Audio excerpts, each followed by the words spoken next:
نحمده ونصلي على رسوله الكريم اما بعد فاعوذ بالله من الشيطان الرجيم بسم الله الرحمن الرحيم سبحانك اللهم وبحمدك اشهد ان لا اله الا انت استغفرك واتوب اليك ربنا آتنا في الدنيا حسنة وفي الآخرة حسنة وقنا عذاب النار رب اشرح لي صدري ويسر لي امری واحلل عقدة من لسانی یفقهوا قولی۔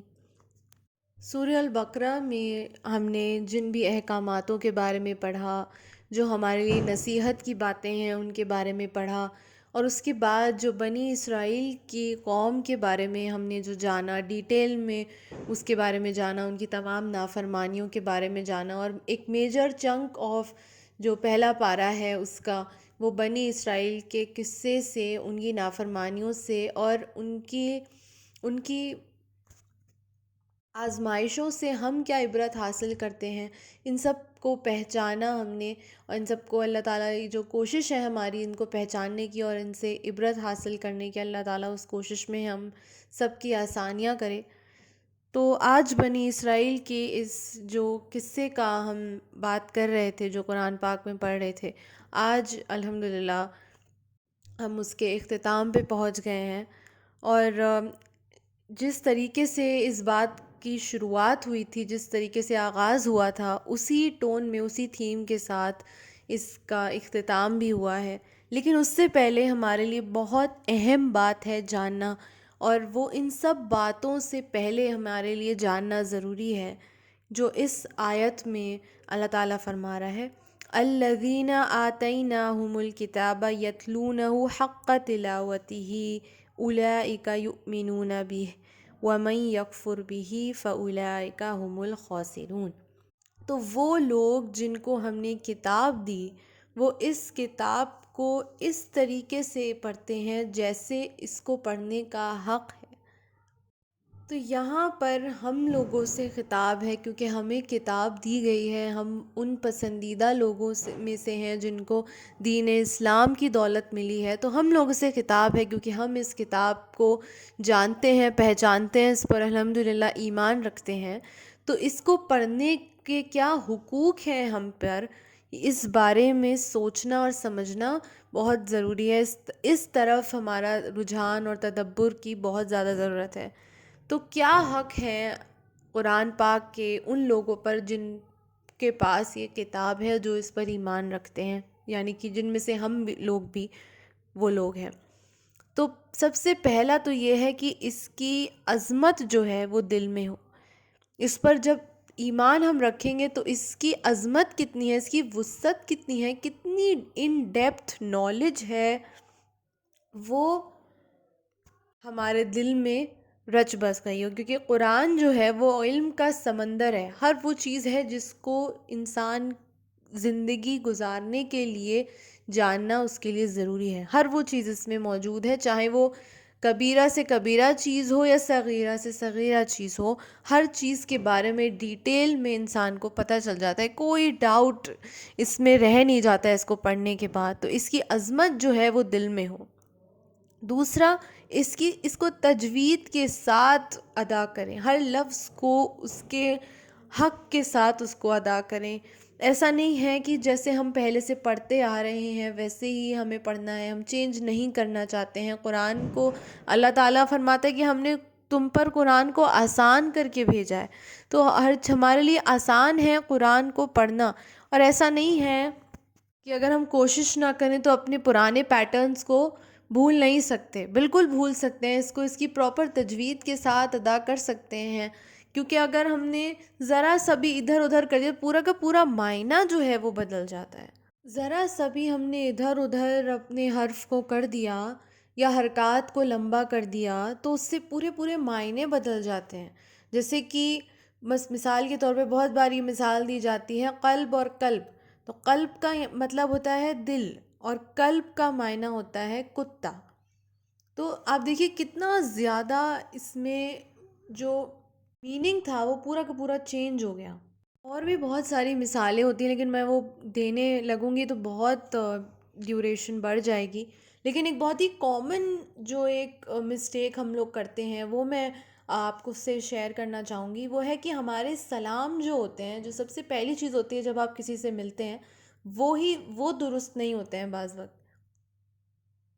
تو بہت سارے لوگ کہتے ہیں السلام علیکم، ایسے شروع کرتے ہیں نا السلام علیکم، تو اس کا مطلب ہوتا ہے کرس آن یو، مطلب آپ پر لعنت بھیجی جا رہی ہے. تو کرس ہے آپ کے لیے یہ ایک، کہ آپ جہنم میں جائیں. یہ ایک ہم یہ دعا کر رہے ہیں، تو مطلب آپ اس کے لیے سلامتی کی دعا کر رہے ہیں اور اصل میں مطلب کچھ اور نکل رہا ہے. یا کچھ لوگ کہتے ہیں السلام علیکم، السلام علیکم، اس طریقے سے لوگ وش کرتے ہیں. تو اس کا مطلب یو مے ڈائی، مطلب آپ انتقال فرما جائیں ابھی کے ابھی، آپ مر جائیں ابھی. تو اس طریقے سے. یا پھر بہت لوگ کہتے ہیں السلام علیکم، السلام علیکم. یہ بہت کامن ہو جاتا ہے کہ اس کا مطلب کیا ہوتا ہے کہ آپ کے پاس کبھی خوشی آئے ہی نہ، تو یہ تم کبھی خوشی نہ رہو. تو یہ طریقہ جو سلام کرنے کا ہوتا ہے، بہت ساری یہ غلط غلط ورژنز ہوتے ہیں. السلام علیکم اس طریقے سے بھی لوگ بہت باری کہتے ہیں کہ آپ، اس کا مطلب ہوتا ہے کہ یو مے گیٹ ڈسٹرائڈ، مطلب آپ کا خاتمہ ہو جائے، بالکل آپ بالکل برا حال ہو جائے آپ کا.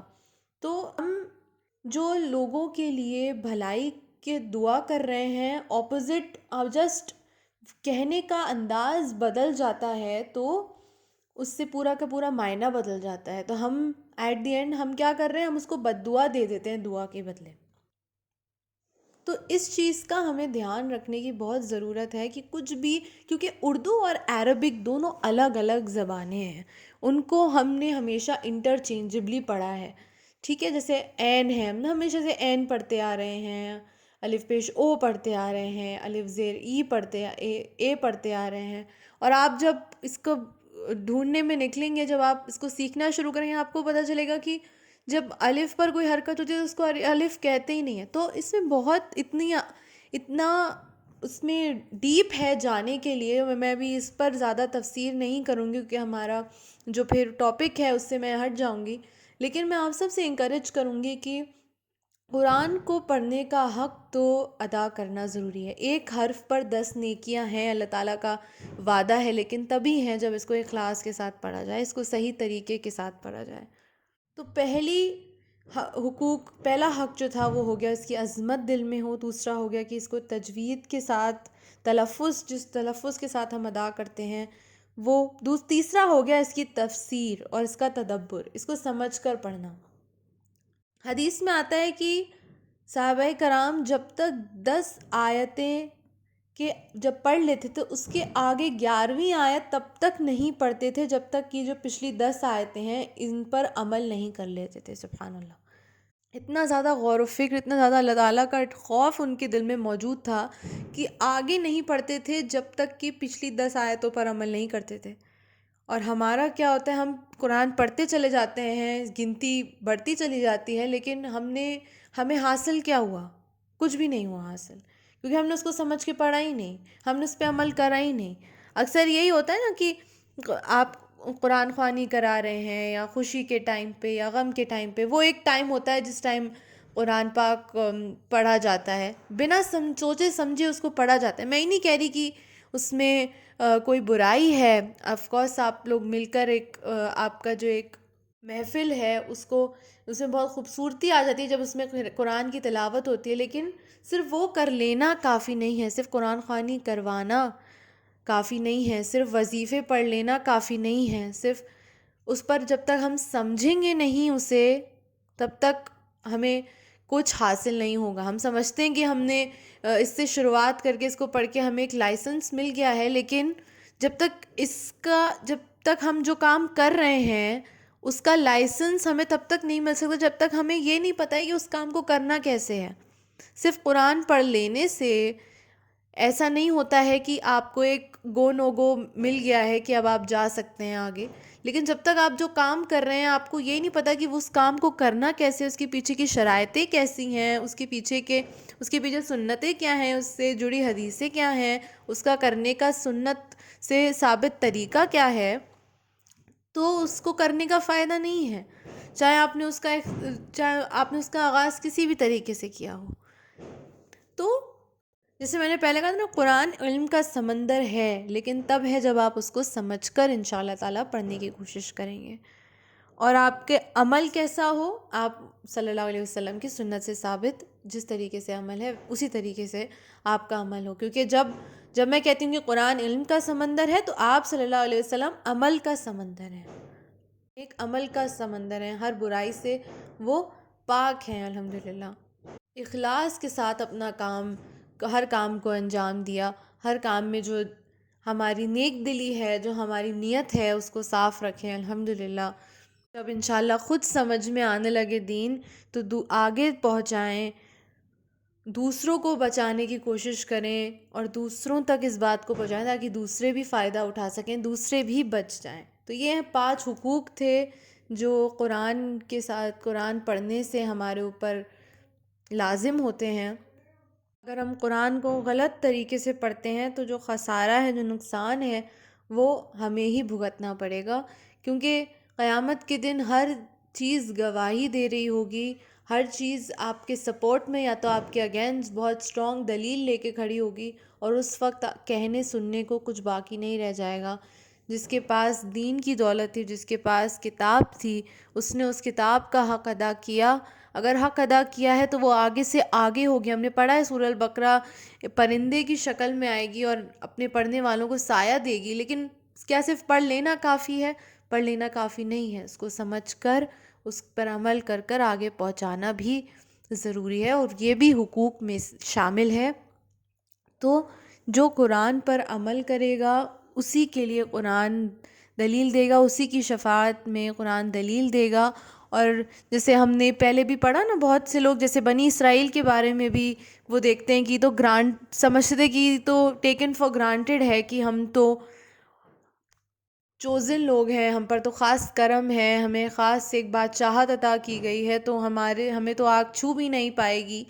تو لوگ یہ سمجھتے ہیں نا کہ اللہ تعالیٰ تو بہت رحیم ہے. اور ہم نے پڑھا بھی ہے کہ اللہ تعالیٰ کی عظمت اتنی بڑی ہے، رحمت اتنی بڑی ہے کہ قیامت کے دن 99 حصے، جو 99% آف اللہ تعالیٰ کی رحمت ہمیں اس دن عطا کرے گا بندوں کو.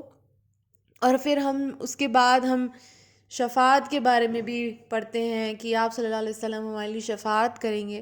تو یہ ساری باتیں سچ ہیں، یہ ساری باتیں سچ ہیں. شفاعت بھی ہوگی، کیونکہ حدیث میں آتا ہے نا کہ اس دن جب سب لوگ اس میدان محشر میں سب کھڑے ہوں گے اور سوال جواب کا سلسلہ شروع نہیں ہوا ہوگا، سب بہت پریشان ہوں گے، سب جو تپش ہے وہ کسی سے برداشت نہیں ہوگی. تو سب آدم علیہ السلام کے پاس جائیں گے، ان سے کہیں گے کہ آپ اللہ تعالیٰ سے دعا کریں کہ حساب کتاب کو شروع کیا کریں. پھر وہ آگے بھیجیں گے، اور پھر وہ دوسرے نبی پہ، وہ عیسیٰ علیہ السلام کے پاس بھیجیں گے. پھر وہ موسیٰ علیہ السلام کے پاس ان کو بھیجیں گے.